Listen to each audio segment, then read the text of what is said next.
Could this week mark the turning point in the US presidential campaign?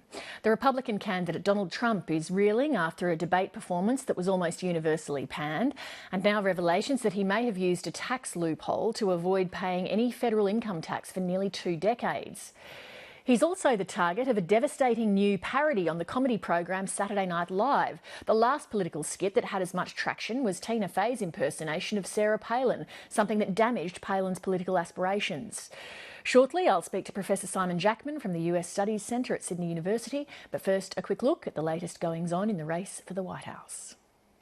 This Sunday, Trump's terrible week. Donald Trump making headlines on several fronts. Donald Trump declared a loss of nearly $916 million in 1995. Trump could have avoided paying taxes for 18 years. I will release my tax returns against my lawyer's wishes when she releases her 33,000 emails that have been deleted. He hasn't released his tax returns, which means he's either not that rich, Wrong. not that charitable, Wrong. or he's never paid taxes in his life. Warmer.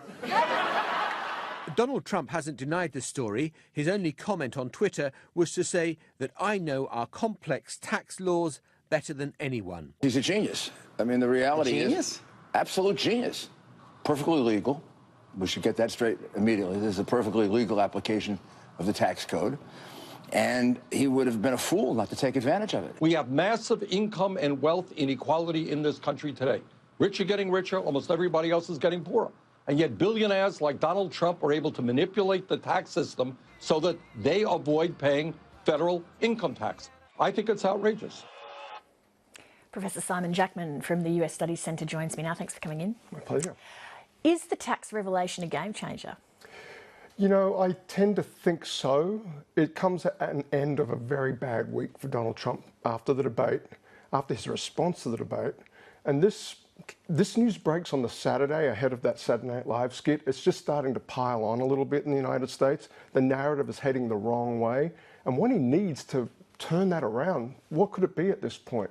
And I think that's the big point. I'm not sure it takes votes away from him necessarily, but it stops undecideds coming to him. And I think at this point, that's the real damaging piece of this. I noticed a slight bit of hesitation when I asked you if it was the game changer. You said, I think so. Is that because we've seen so many moments in this campaign where for any other candidate in history, it would have been game over? Exactly. That's right. The number of times I've thought that Donald Trump was done and dusted. I can count, I need more than 2 hands for that. And so that's why, you know, thinking about our interview tonight, you know, you can't count this guy out. Moreover, I think you've got to look at what's on the other side. It's Hillary Clinton as well. What's left to drop there? You know, if you'd asked me about an October surprise, I didn't think it was going to be this necessarily. I thought it'd be a document drop about the Clinton Foundation and perhaps Secretary Clinton's connection to the Clinton Foundation. Could still be one coming. It's still a lot of October to go. And so that's exactly right. So, and with these candidates the way they are, right? Hillary Clinton's negatives, 54, 55%. Donald Trump flirting with 60% negatives. When there's that much predisposition to thinking the worst of these people to begin with, there's certainly a lot of scope of bad news about Clinton to move the needle before we're done. You mentioned the Saturday Night Live skit. How dangerous is that territory for a politician when they start to become an object of ridicule, particularly in skilled hands like that? Yeah, exactly. And I think you're right to go back to 2008. That kind of did it for Palin. Once, it's something weird about it. Once a comedian does a very telling recreation of it, it legitimates it as an object of ridicule then. And then those things go viral in the culture. And that was it for Palin. She never recovered from that.